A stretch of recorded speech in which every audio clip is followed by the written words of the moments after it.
Mga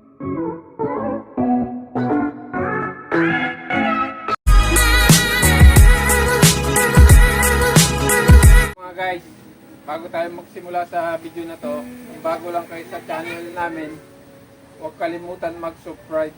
Nakabili tayo ng kotse na Toyota small body.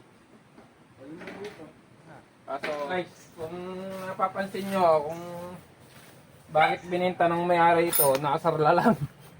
Nakasarla lang sa mekaniko. Eh pang 3 yung nilagay.